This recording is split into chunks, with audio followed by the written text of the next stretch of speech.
Good evening, world. It is coming to 7 o'clock, 6:56.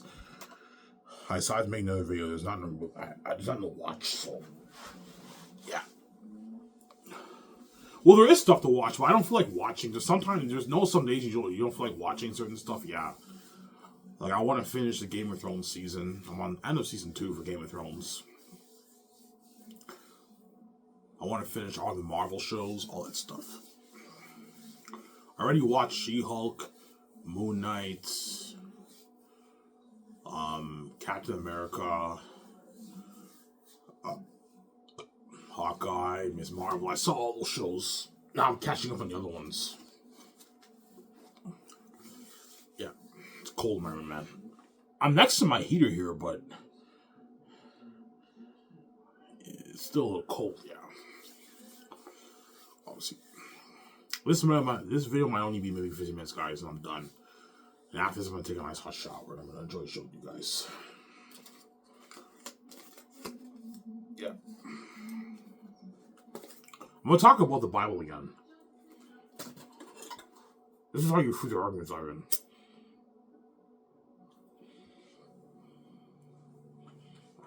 If you trap a Christian with this question, they will not be able to answer without getting refuted. Okay, so in that passage in Hebrews, when Paul said he was tempted on points like we are, was Jesus truly tempted? Yeah, he was tempted, Ivan. But if he was tempted like we are, that means when woman hit on him, he must have had lustful thoughts towards them. No, he didn't, Ivan. So if Jesus did not have those lustful thoughts towards those women, that means he wasn't really tempted like we are. You contradict Paul. Yeah, but Ivan, it says he was tempted like we are, yet without sin. But if you interpret sin to mean deeds, the passage makes no sense. So Jesus was tempted, but he didn't have his lustful thoughts towards those women, which means he wasn't really tempted, and he never did a bad thing in his life without sin. It doesn't make any sense. Whereas if you interpret sin to mean nature, the passage does not make sense. That's how you free the Christian. Or they have to admit, yeah, he did think those lustful thoughts. But if he did think those lustful thoughts, that means Paul is now contradicting Jesus, who says if you look upon a woman lust after in her heart, you commit adultery in your heart. How do you reconcile that? Yeah, he did a bad deed there. And it's a general statement, yes, and that's how you free the arguments, Ivan. They can't answer without getting refuted. No, Ivan, he was tempted, but he didn't have those thoughts. That means he wasn't tempted like we are. And you contradict Paul, and that passage now makes no sense. It's gobbledygook. It doesn't make any sense. Hey, Ivan, Paul says he was tempted without sin. Yeah, but you're telling me that he wasn't really tempted. So why did Paul mention that he was tempted to begin with if he wasn't really tempted? So he was tempted, but he didn't think those lustful thoughts. That means he wasn't really tempted. And then without sin means he never did a bad deed. The passage not makes no sense.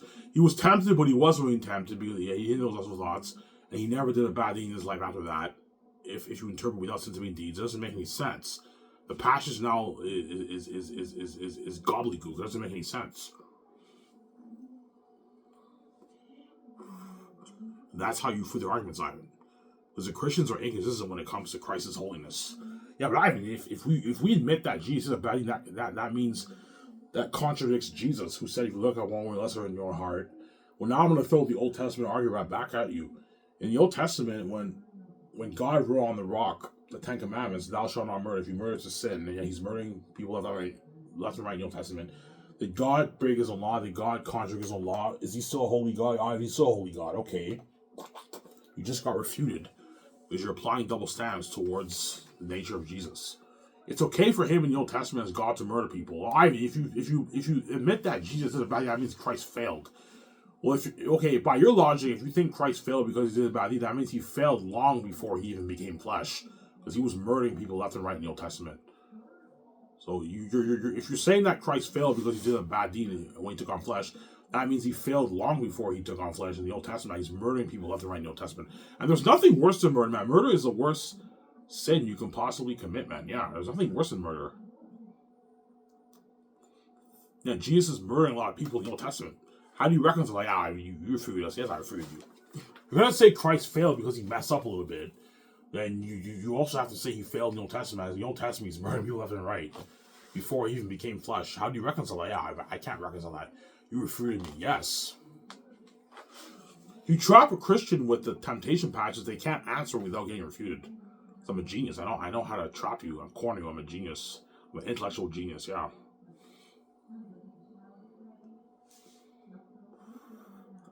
gonna go upstairs and get coffee, guys, in a sec. I made some coffee upstairs.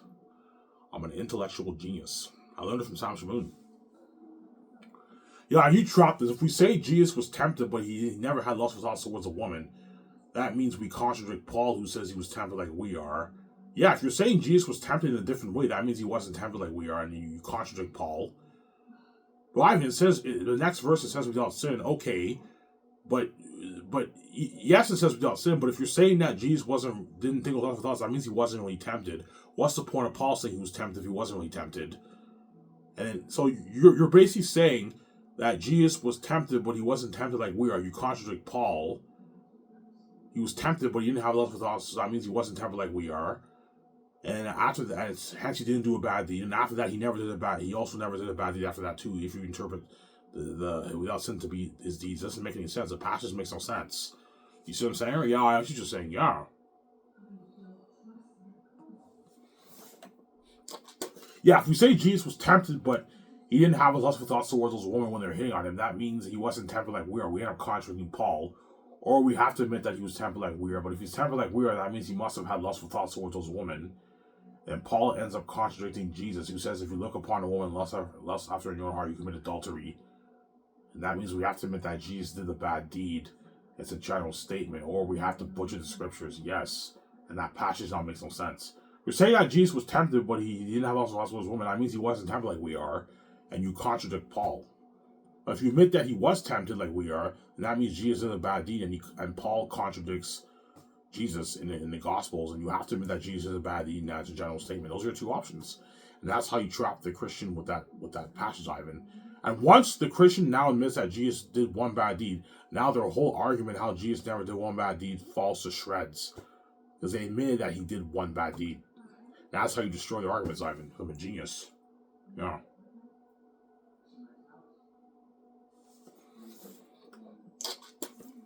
No, I mean, he never did one bad deed. Okay, in the Old Testament, Jesus did many bad deeds, and yet he was still a holy God. Why are you being inconsistent when he takes on flesh? He never did a bad deed. You're being inconsistent with the arguments. It's okay for Jesus, God, who did not take on flesh, to do bad deeds like kill people, but it's not okay when he takes on flesh to do one bad deed. If he did one bad deed, it's heresy, and he failed his mission. Like, come on, man. You're being inconsistent with the arguments, Christians. So I'm going to throw the Old Testament argument right back at you. Not so you for the arguments, Ivan. So, Sarah?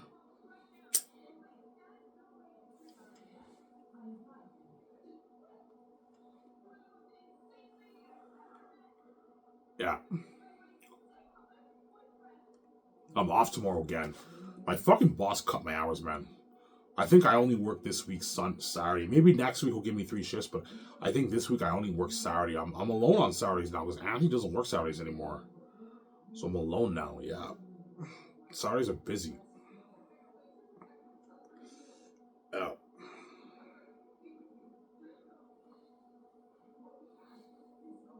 Tomorrow I'm off.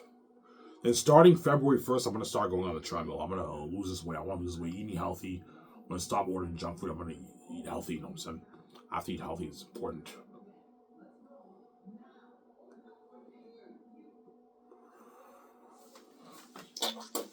Yeah, the Christians are so inconsistent with Jesus' holiness.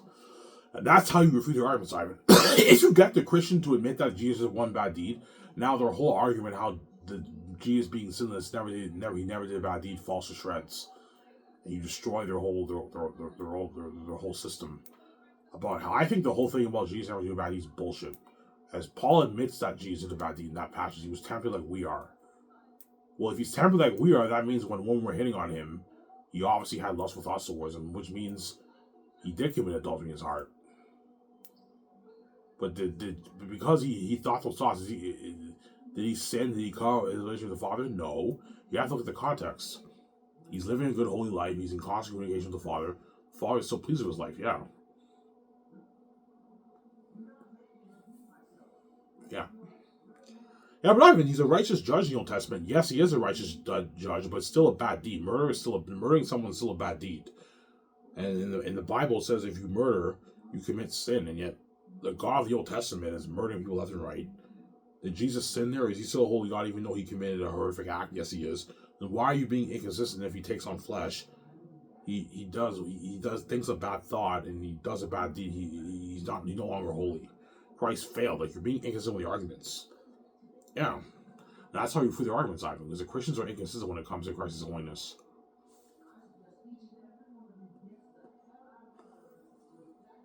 So, Sarah? Yeah, man.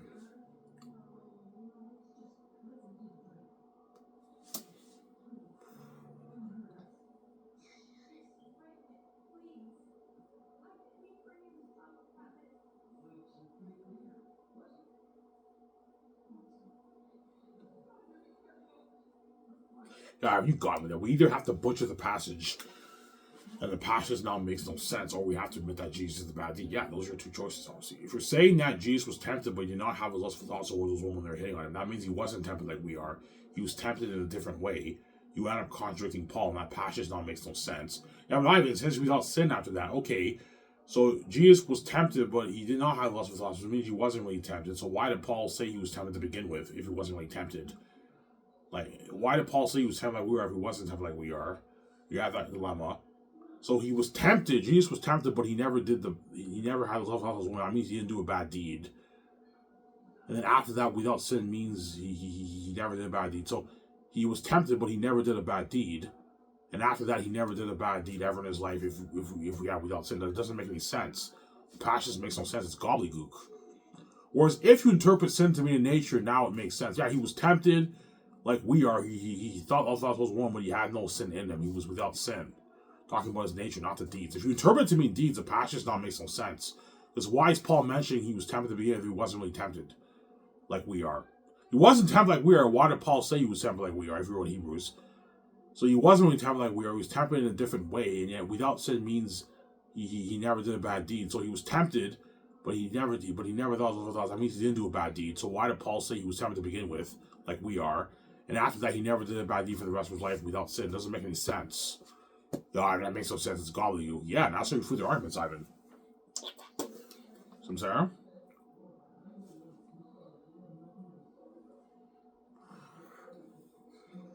Any Christian, it doesn't matter how gifted the guy is in apologetics. You trap him with this question, they can't answer without getting refuted. Yeah, we have to either butcher the passage, and the passage now makes no sense, or we have to admit that Jesus was tempted like we are. If he was tempted like we are, that means when we're hitting on him, he must have had lustful thoughts towards them. Which means Jesus did lust after the woman in his own heart. How do you reconcile that? Yeah, he did a bad deed. And it's a general statement, stay away from the sin. Yes, that's how you reconcile it.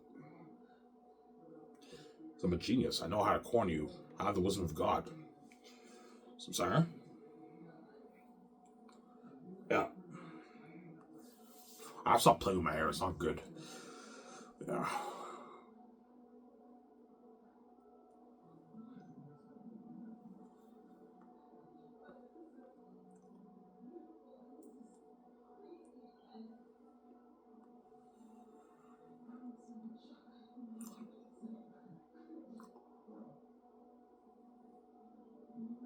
No, why? He was tempted, but he didn't have lustful thoughts. Okay, if he was tempted, but he didn't have lustful thoughts, that means you contradict Paul, and he was not tempted like we are. He was tempted in a different way.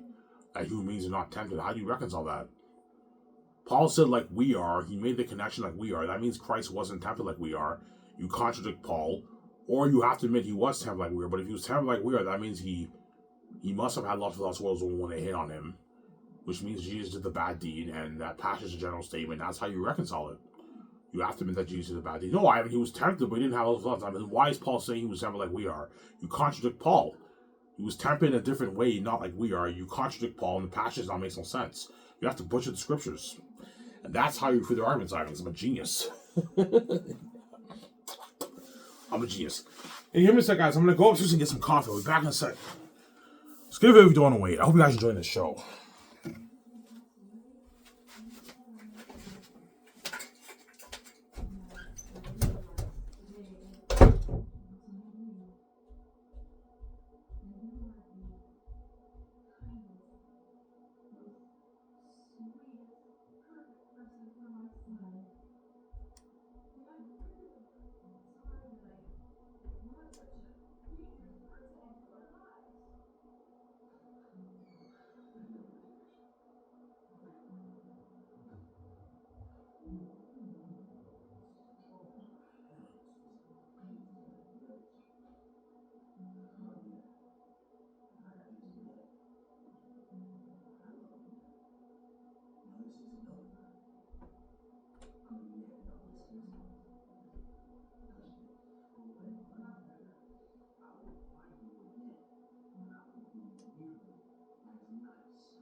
Alrighty, guys, I'm back.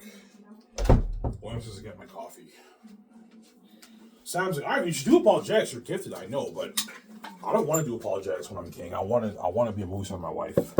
I might perhaps do a few debates maybe with Muslims, that kind of stuff. I can easily afford to rent my own venue, and I challenge Muslims to debate me on topics in the Bible. I'll never do a debate about Islam. I don't know that much about Islam. I know a little bit about it because I've watched a lot of Sam's videos about it. I know a little bit about Islam, but I'm not that knowledgeable in Islam. Whereas the Bible, I know quite a lot about the Bible. Whereas Islam, I don't know that much about Islam, like Sam does, right? Sam knows the Bible and the Quran inside and out. He also knows Jehovah's Witnesses and more Mormon arguments. He knows all that inside and out. Whereas I don't know that much about Islam. I know a little bit. I know about the Quran, the Hadith, the Tafsir literature, the commentators, and all that stuff. The biography of Muhammad's life. I know about that a little bit, but I don't know that much about Islam.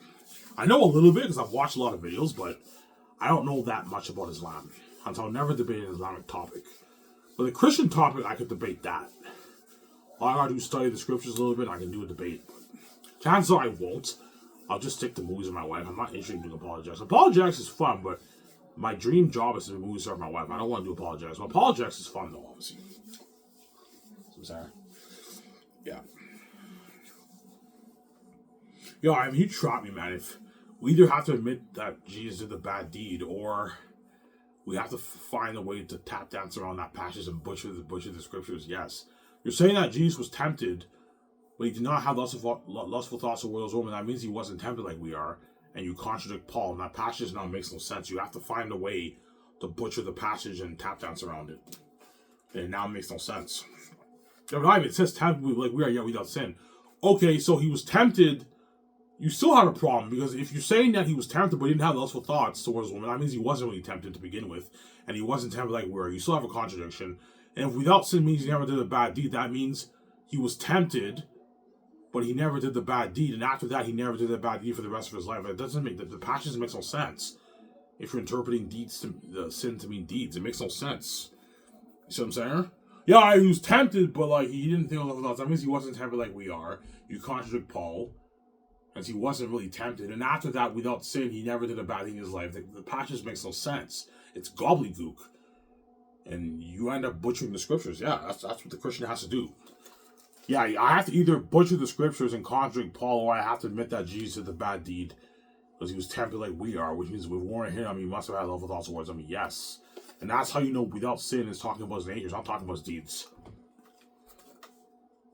Temptation has to do with his deeds.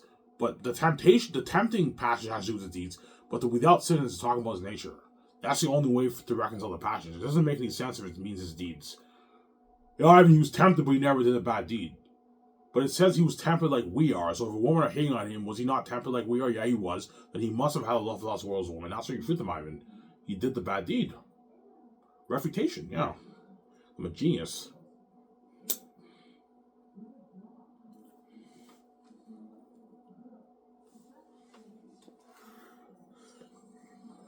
What's the point of Paul saying he was tempted if he wasn't really tempted to begin with? Why, he was tempted, but like he what? He wasn't tempted like we are. If you say that, then you contradict Paul. Because Paul says he was tempted like we are. You can't get around that passage, man. You can't get around that passage, yeah. You have your dilemma. If you believe the way I do, there is no dilemma. Looking upon a woman, lusting after her in your heart is a general statement. Stay away from sin. Doesn't mean Jesus never lusted after a woman in his own heart. He was a human being. Well, Ivan, that means Jesus broke his own law. Now you throw the Old Testament argument right back at the Christian. Okay, did not Jesus write down the Ten Commandments for the law of Moses? Thou shalt not murder. Yes. You murder to sin. Yes. And then he's murdering me left and right in the Old Testament. Then Jesus contradict himself? Did he break his own laws? He's still a holy God, even though he murdered all those people. Yeah, he is, Ivan. He's a holy God. Then why are you being inconsistent? If he takes on flesh, he does a bad deed. It's now heresy. You're being inconsistent with arguments. That's how you refute the arguments, Ivan. Ivan, we're inconsistent. You refute us. Yes, I'm a genius. I'm sorry.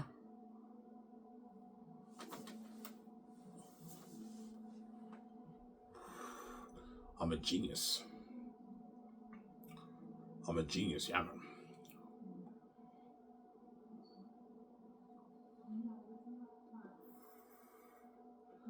I'm a genius.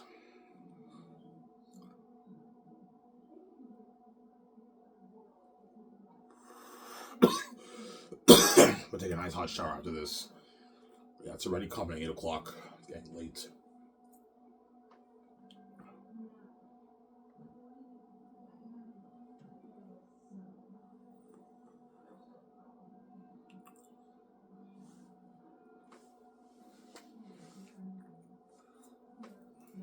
No.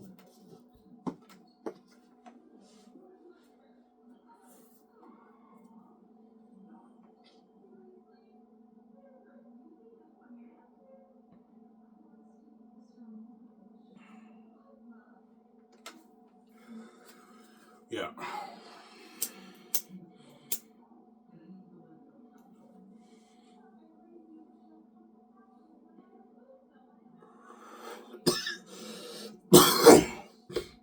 Yeah. In the days of his flesh, he offered up vehement cries and supplications to the Father, who was able to save him from death, and he was heard because of his godly fear. Most Christians interpret that to mean the crucifixion, but when you keep reading, it said, yet he learned obedience through the things which he suffered. When Christ went to the cross, he was obedient, so it's not talking about that passage. It's talking about something else in his life that's not recorded in the Gospels. Because throughout the Gospels, Christ is obedient to the Father every single time. So it's talking about something in his life that's not mentioned in the Gospels. And if you read the end of John, it says there's many things that Jesus did that's not mentioned in the Gospels. What you see in the Gospels is only a glimpse of Jesus' life, supposedly, in the Gospels from Sarah. I think it's talking about something else. And why would and Jesus was not afraid of death. Like, when you read the Bible, he says, yeah, I lay down my life for my sheep. Jesus wasn't crying because he was afraid of death. He was crying because he was he was holy. And because he's holy, he can't stand. Because his nature is holy, his nature Jesus cried having tears because he didn't want to take on the weight of sin, because his nature is holy, obviously. It wasn't because he was scared of dying. Jesus said, I lay down my life for my sheep. He knew what he came to do, obviously. Because most people interpret let this cup pass me, and they see it as he's scared of getting whipped. No, the real battle was about the nature. Christ did not want to take on the weight of sin because his nature is holy. His nature does not like sin. Yeah, that's the reason why he let this cup pass from me. And Christ was obedient when he went to the cross. So it's not talking about, he learned obedience through the things which he suffered, and he became perfected. He became perfect at the resurrection. You still have a dilemma. If he became perfect at the resurrection, that means before that he wasn't perfected. How do you reconcile the passage? How can Jesus be perfected if he's already perfect? How do you reconcile that, guys? And what is there to learn if he's been obedient his whole life? He never did one. If he never did one bad deed, why is Paul, if you're what he was saying, yet he learned obedience? Though he was a son, yet he learned obedience through the things which he suffered. When he's talking about Christ's suffering, he's talking about the Pharisees when they argued with Jesus. But what did Christ learn from that? When Christ yelled at the Pharisees, that was righteous anger. They got what they deserved. So he learned obedience through getting angry at them. That doesn't make any sense. That was righteous anger. The passage makes no sense. He's talking about the Garden of Gethsemane. Yeah, but the Garden of Gethsemane, he submitted his will to the Father. He was obedient there. So it's not talking about that. It probably has a little part to play with it, but it's talking about something else. Why would Jesus cry for vehement tears to the Father? Because he suffered his life. Yeah. When he did a bad deed, it got to him because he's holy, and he would cry and pray to the Father, who was able to save him from death, right? Yeah.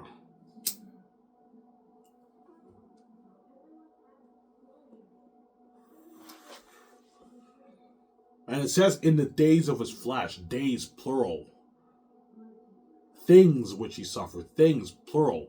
So it's not just talking about the Garden of Gethsemane. He's talking about more stuff that happened in Jesus' life. But if you read the Gospels, nowhere will you see Jesus crying vehement tears to the Father. It just says he prayed. There's nowhere in the Gospels you'll find it where it says Jesus cried vehement tears to the Father. You won't find it. It's talking about something else that's not recorded in the Gospels. I said, yeah, I mean, maybe this whole thing about Jesus never doing bad deeds, maybe it's bullshit. Maybe he did do bad deeds. That passage kind of gives a hint that he did. Yes, he did do a bad deed. Yet he learned obedience. Though he was a son, even though he was a son of God, when he took on flesh, he learned obedience through the things which he suffered in his life. And he became perfected. He became the perfect man. By the resurrection or by the time of the crucifixion, whatever view you want to take, right? Yeah. Yeah.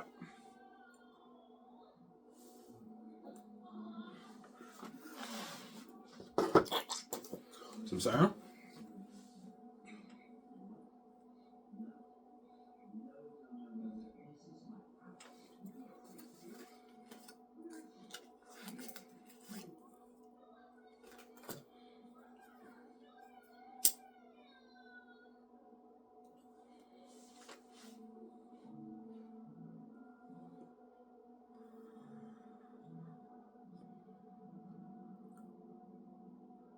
Yeah.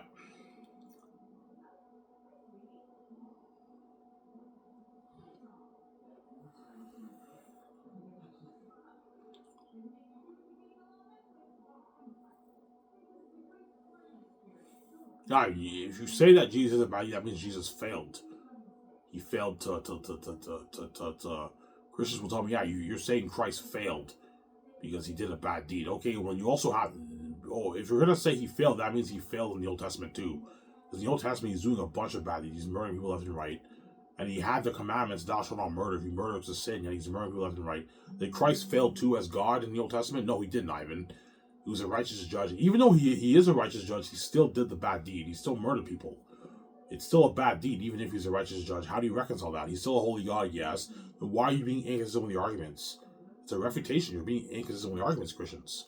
That's how you fit the arguments, Ivan. If a Christian tells me, Ivan, Christ failed if you believe he did one bad deed, then he failed long before he even took on flesh because he murdered people in the Old Testament left and right. That's a horrific deed that he did. And yet he's still a holy God. So when Christ is God, he did not take on human flesh. When he's murdering people left and right, when he said thou shalt not murder, he didn't fail there. He didn't mess up there, supposedly. That's fine. It's not heresy. But when he takes on flesh and he does one bad deed, even lusting after a woman in his own heart, thinking about banging her, he failed and he sinned against the Father. You guys are crazy people. You're inconsistent with the arguments. That's a refutation, yeah.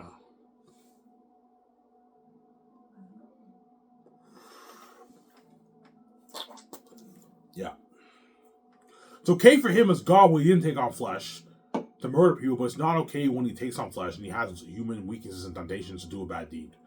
That's the way the church thinks because they're fucking crazy people. They're inconsistent with their arguments.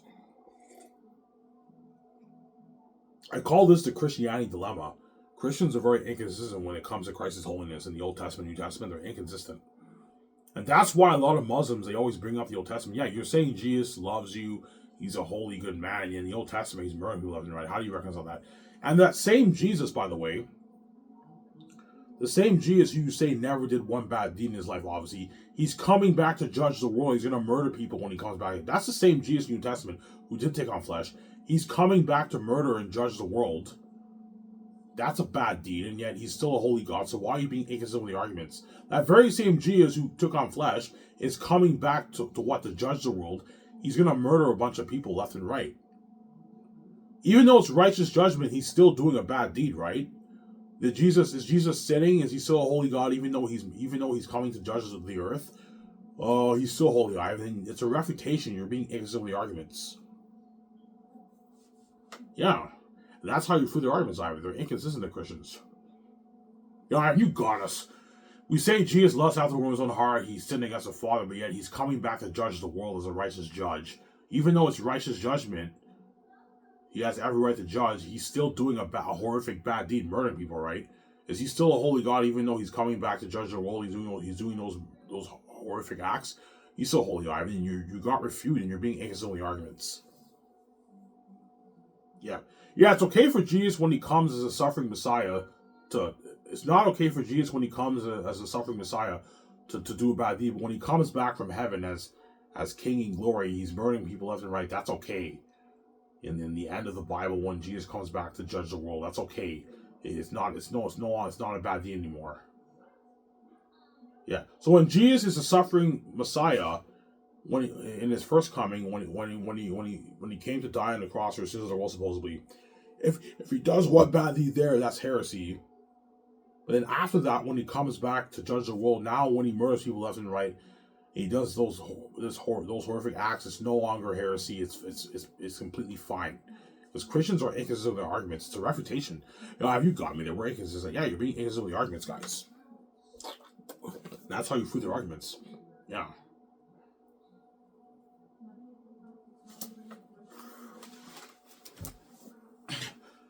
Jesus, when you read the Bible, the Revelations, Jesus comes back to judge the world, man. Even though it's righteous judgment, he's still doing horrific acts. Murdering people, man. With the brightness of his coming, right? When you read the Revelations.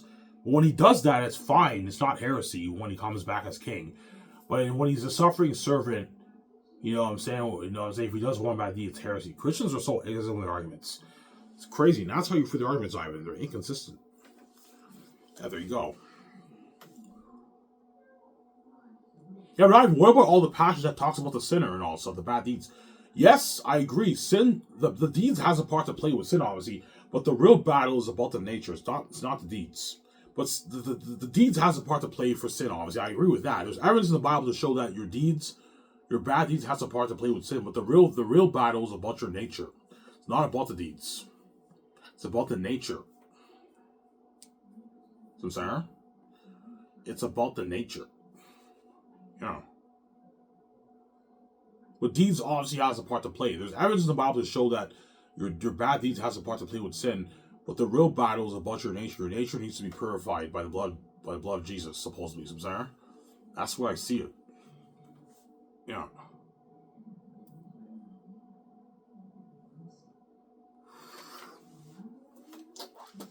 Yeah, we're inconsistent. It's not okay for Jesus when he, in his first coming, when he came to die on the cross of the world to do a bad deed, but when he comes back as king, he's murdering people left and right. That's no longer heresy. Yeah, it's an inconsistency the Christians have. That very same Jesus who now took on flesh is now coming back to earth to judge the world, and he's murdering a lot of people when he comes back to judge the world. And that's a bad deed. Even though it's righteous judgment, it's still a bad deed, right? You can't deny it's a bad deed, and yet he's still a holy God. It's no longer heresy now. The Christians are inconsistent with their arguments. Yeah. Yeah, for Christ's first coming, if he does one bad deed, it's heresy. And his second coming, when he comes back as king, when he's murdering people left and right, that's no longer heresy. Yeah. And that's how you prove the arguments are inconsistent. You also have the Old Testament too, right? Yeah, you have a dilemma. How do you reconcile that?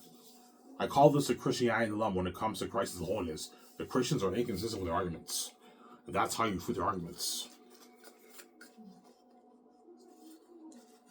Yeah. And that's how you know without sin, it's talking about the nature. I'm talking about the deeds. Because Christ, when he comes back as king, he's murdering a lot of people. Yet he's still called righteous and true. And he's still a holy God. Yeah. You can be a holy God and still do bad deeds, man. Like Christ is doing when he comes back to murder all these people in the world. He's still a holy God. Why are you being inconsistent if he does bad deeds in life? He's still a holy God. Yeah, his nature is holy, yeah. Refutation by Alvin O'Mara. Yeah, there you go.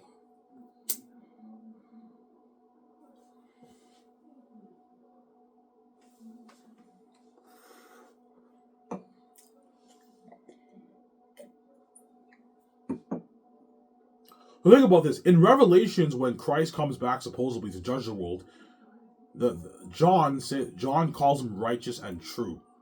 So think about it. In the very context that Christ is coming back to judge the world, John still calls Jesus righteous and true, even though he's coming to murder all these people and judge the world. Because you can still be a holy God and do bad deeds.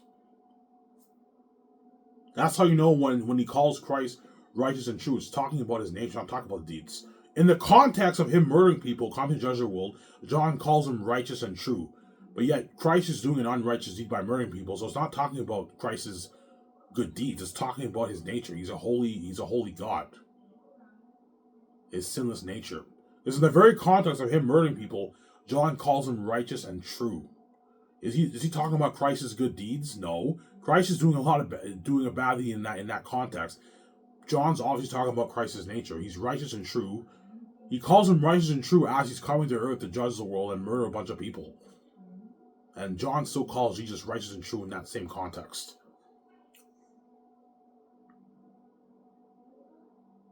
Samsara? That's how you know Jesus' righteousness mainly has to do with his nature. It's not talking about the deed. The deed has a part to play, but it's mainly about the nature. Because in that very context of Christ coming to judge the world, John still calls him righteous and true, even as he's coming to judge the world. And he's doing a horrific bad deed by murdering people. John still calls him righteous and true. How do you get around that passage, Christians? Yeah, it's about his nature. It's mainly about the nature. That's about the nature. Christ has the holy nature of the Father. And he's a righteous man. He's a good God, but it doesn't mean he can't do bad deeds. As he's doing bad deeds in Revelations when he comes back to judge the world, right? Yeah. It's a refutation that Christians are being inconsistent with arguments.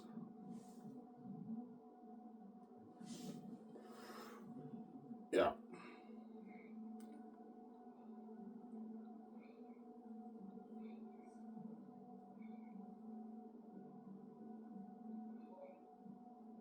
Samsara?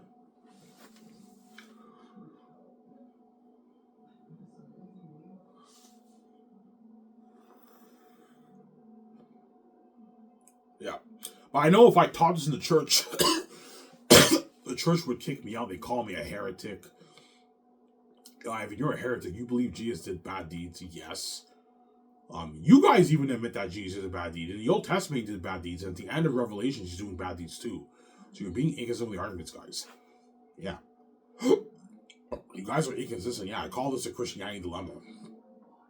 The Christians are very inconsistent when it comes to Christ's holiness. Yeah, in his first coming, it's not okay for him to do a bad deed. But then now that he has a resurrected bodies in heaven, it's okay for him to come down and murder people. He's still a holy God after that. We just got refuted. If it's okay for him to come down to earth and murder a bunch of people and he's still a holy God, why is it not okay for him when he takes on flesh in his first coming to do a bad deed? And it's all of a sudden heresy. So you guys are inconsistent. That's a refutation. You're being inconsistent with the arguments. That's the same Jesus who took on flesh, who's coming back to judge the world. He's still holy even though he's coming to murder a bunch of people, right? Well, then why are you being inconsistent if he thinks one lust was a woman, he now failed and he cut himself off from the Father? So you guys are inconsistent with the arguments. Crazy, yeah. And so if I taught this in the church, Sam Sharoon, David Wood, and Anthony Rogers will call me a heretic. You're a heretic. You believe Jesus failed. I don't believe Jesus failed. Jesus succeeded. He lived a good holy life, but it doesn't mean he didn't do a bad deed, man. No.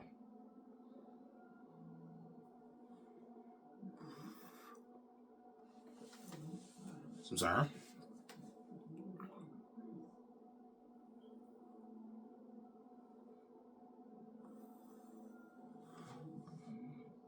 Yeah.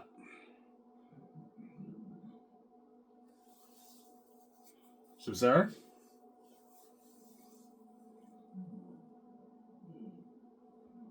Yeah.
Yeah, you got me there. In Revelation 19, like that very same Jesus who said never did a bad deed, John calls him righteous and true as he's coming down to judge the earth. Yes, as Jesus comes down to murder all the wicked sinners, obviously, even though it's righteous judgment, he's still doing a bad deed. He's murdering people. And yet, in that context, John calls him righteous and true, regardless of his bad deeds. So if John can call Jesus righteous and true in the context of him coming to judge the world, murder people, then what makes you think that in Jesus' first coming, even though he does a bad deed, he's still a righteous man? I refuse the arguments. Because Christians are inconsistent with their arguments, yeah. John calls him righteous and true as he's coming to judge the world, doing a bad deed. And yet John still calls him righteous and true. Is Jesus sitting there by murdering all those people? No, he's still a holy God. Like, why are you being inconsistent, Christians? You're being inconsistent with your arguments. And that's how you refute the Bible. Amen.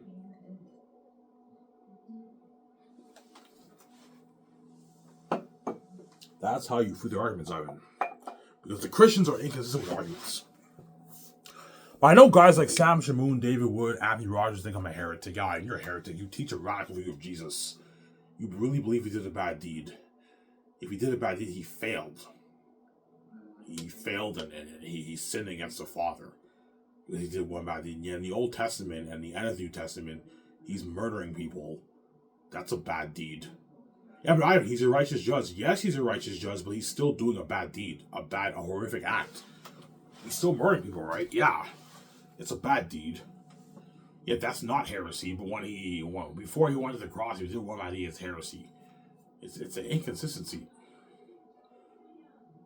Yeah. Samsara?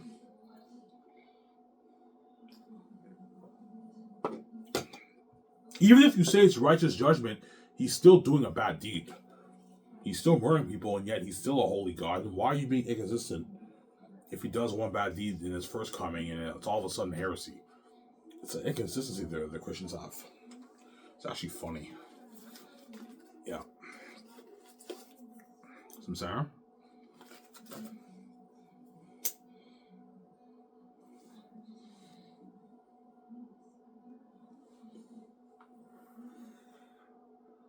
Yeah. I'm only going to make like a 50-minute video, guys. This video won't be long. I don't feel like talking for long. I'll make a 50-minute video, then I'm going to take a nice hot shower and I'll enjoy the show with you guys. And after that, I might watch some, I don't know, Brian Lee Durfee, I don't know. I'm probably going to go to bed after I watch my video. It'll be like 10 o'clock by the time I watch it, so.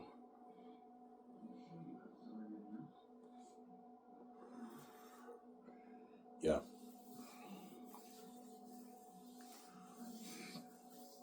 Yeah, you got me there. If we say Jesus was tempted, but he never thought his love was a woman, that means he wasn't tempted like we are. We contradict Paul, and that passage now makes no sense. We have to butcher the scriptures, yeah.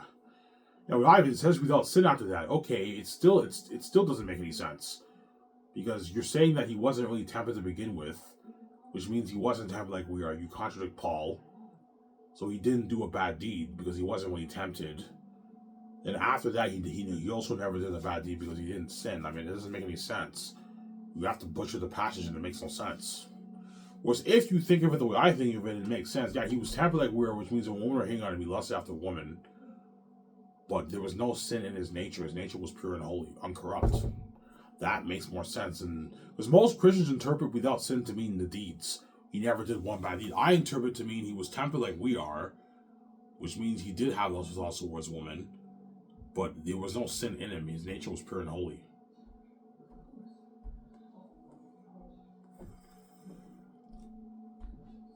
Yeah. But if you read like the NIV said, yet he did not sin. They changed it to make it like his deeds. That's why I recommend you guys stay away from the new modern translations. They're not good. I don't think the new modern translations are good. I think the Bible is preserved in the King James, the English King James. You don't believe it's preserved in the Greek? No. I believe it's preserved in the English King James. Because the Greek, if it's preserved in the Greek, the Bible, that means you need a Greek scholar to tell you what the passage says. That's a very weird way for God to preserve his word, supposedly, you know what I'm saying? Like, only the Greek scholars can tell you what the passage means. That means the Bible's only for the smart people. No, the Bible's for everyone, supposedly. It's for everyone. It would make sense for God to preserve it in a common language. The English language is a very common language that the world speaks. I believe God preserves it in the English King James. It's not preserved in the... I don't believe it's preserved in the Greek. It's preserved in the King James. Because if it's preserved in the Greek, that means you need a Greek scholar to tell you what it says. I remember before I didn't believe in the King James. I remember I saw a lot of debates again, like James White. He would debate guys about like the on the KJV only argument, all that stuff. Like James White believes that the Bible is preserved in the Greek, the Alexandrian manuscript, whatever it is. I don't believe it's preserved in the Greek. That means you need a Greek scholar to tell you what it says. That's a very weird way for God to preserve His word. Yeah, only the smart people can understand it and tell you what the passage really means. No, the Bible is for everyone. It's not just for the smart people. And that's why I don't believe the Bible is preserved in the Greek. That's a whole other topic. I believe the Bible is preserved in the King James. It is King James. The received text, right? Yeah. That was translated into English. Yeah.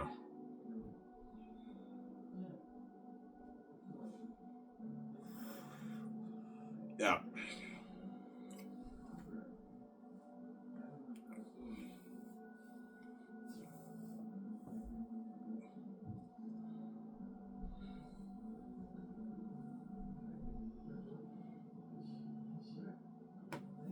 Yeah, so the NIV says, yet he did not sin.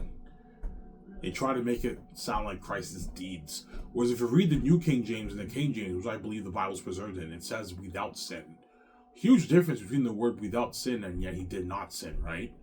But even if you interpret it, yet he did not sin, you can interpret to mean, yeah, even though he did a bad deed, he still didn't sin against the Father because his nature is holy and he was in constant communication and prayer with the Father. The Father didn't see his sin. You can interpret that way, but if you read the NIV, it says, yet he did not sin. It sounds like his deeds. But even there, you still have a dilemma. How do you reconcile tempted like we are, yet he did not sin? That doesn't make any sense. He was tempted like we are, yet he did not sin. The passage still makes no sense. Yeah. If we say that he was tempted, but he didn't have the lust for thoughts of words, those one with him, that means he wasn't tempted like we are. We contradict Paul.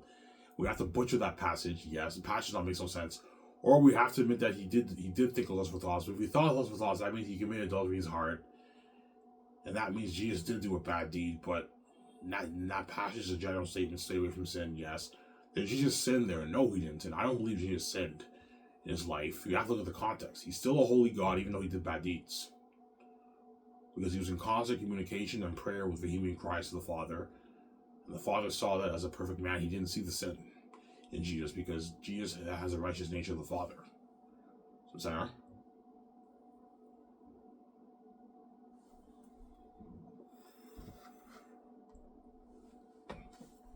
Yeah.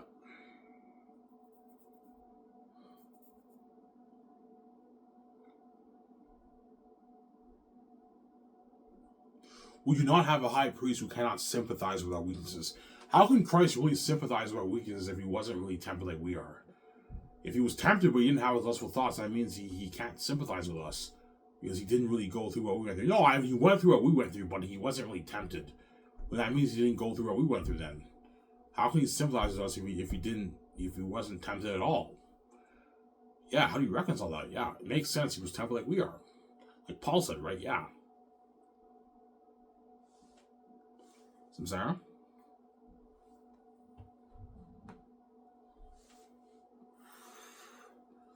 Yeah. Tomorrow I might talk about the Marian doctrine again. I believe even though I like Sam Shamoun, in my opinion, is the best Christian debater in the world when it comes to Bible topics. I disagree with him on the Marian doctrine. There's no evidence in the Bible to support that Mary was a perpetual virgin and that she was sinless. I think that's blasphemy to say she was sinless. Quote me one verse in the Bible where it says Mary was sinless. You won't find it. You may find it in traditions and all stuff, but in the Bible, you're not going to find anywhere where it says Mary was sinless, that she ascended to heaven. Nowhere in the Bible where you find it where it says Mary ascended to heaven. And nowhere in the Bible will you find where she's a queen of heaven. Dude, that's blasphemy, man, to say Mary is a queen of heaven. Because the Catholics believe Mary is the queen of heaven. They believe that. Yeah, it's blasphemy. She's a creature created by God. She's not divine. Yeah. She's not the Queen of Heaven. Nowhere will you find it in the Bible where she's a Queen of Heaven. Nowhere will you find in the Bible that she ascended to heaven. And nowhere will you find that she was sinless and she was a professional virgin. The Bible clearly says she has had brothers and sisters. And Joseph had no union with her until Jesus was born. I quoted that passage. That means sex. And Jesus had brothers and sisters. They weren't his real brothers and sisters. Now, okay, now the burden of proof is on you, Catholics, to show me that they're not Jesus' real brothers and sisters. You have to prove it to me from the scriptures. Don't quote me the church fathers and all stuff. Prove it from the scriptures. Because the church fathers are not infallible. They're fallible too. They're good, obviously, to refer to, but they're what? They're what? Your main what? Your main stand should be on the Bible. What does the Bible say? Samsara? What does the Bible say? It says in Adam all died. That includes Mary. Jesus died for Mary too. Jesus died for Mary too. She wasn't sinless. Okay? Mary was touched by sin too. But Catholics believe she was a perpetual virgin, even though the Bible says Jesus had brothers and sisters. I don't get it why they say, if they weren't his real brothers and sisters. But you have to prove to me they were not his real brothers and sisters. Show me it from the text where they were not, where it says they're not his real brothers and sisters. We can't find Ivan. Okay, well then, why do you believe in the Marian doctrine? It's not scriptural. The one area I disagree with Sam Shamoon is his Marian doctrine. I don't agree with that. I don't agree with his end time teaching either. He doesn't believe in the 7-year tribulation, Sam Shamoon. I believe there is proof that there is a 7-year tribulation when you read Daniel, the 70th week. That's evidence there's a 7-year tribulation, right? Yeah. Because I watched a lot of Perry Stone. Perry Stone, in my opinion, is the best preacher when it comes to end times. He's my favorite preacher, by the way. I like Perry Stone a lot. He gave a lot of good evidence of a 7-year tribulation. He did an in-depth study on it. He knows his stuff about end times. I disagree with Sam on end times, and I disagree with him on his Marian doctrine. I don't believe it's scriptural. So, as I proved to you a couple weeks ago, right, when I made that video, it's not scriptural. It says Jesus had brothers and sisters, for crying out loud. Yeah, if they weren't his real brothers and sisters, yeah, but your burden of proof is for you to show me they weren't his real brothers and sisters. You have to show me it from the text. We can't dive. We have to look outside the text. Yeah, you have to look outside the text from people who wrote about Mary in the past. Obviously, the tradition is supposedly prove your point. But when you read the Bible, nowhere will you find where it says they were not real Jesus' brothers and sisters. It says he had brothers and sisters, which means they were his real brothers and sisters. It says half brothers and sisters. They weren't his step brothers and sisters. Where will you find that? You're not going to find it. Mary had kids after she gave birth to Jesus, man. She wasn't a perpetual virgin. I don't know why the Catholics believe that. Yeah. And she wasn't sinless. Where will you find in the Bible she was sinless? Yeah. The only people who were sinless in the Bible were Adam and Eve. That's the only place where you're going to find the Bible where it says, in Adam all died. That includes Mary, man. She was touched by sin too. But the Catholics believe Mary was sinless, but there's nowhere in the scripture where it says Mary was sinless. Ivan, she was sinless. Were her parents sinless too then? I mean, no, they weren't sinless, Ivan. Okay, well then, how could she be sinless if her parents were touched by sin? God made her sinless, Ivan. Yeah, but where in the Bible does it say God made her sinless? Where is the passage? You won't find it. It's not in scripture, yeah. The only way to support the Marian doctrine, you really got to force your bias into the text. You got to find a way to force your bias into the text. When the text doesn't really say that, you have to really, really force your bias into the text to believe in the Marian doctrine, in my opinion. So, Sarah? Yeah, man. Those are the two areas I disagree with Sam Shamoon. His end time teaching and his Marian doctrine. I don't agree with that. I don't think it's scriptural. So, Sarah?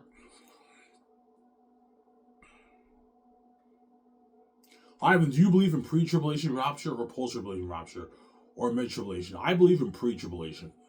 I think the scripture supports the pre-tribulation rapture the most. when you read it, obviously. Yeah. Yeah.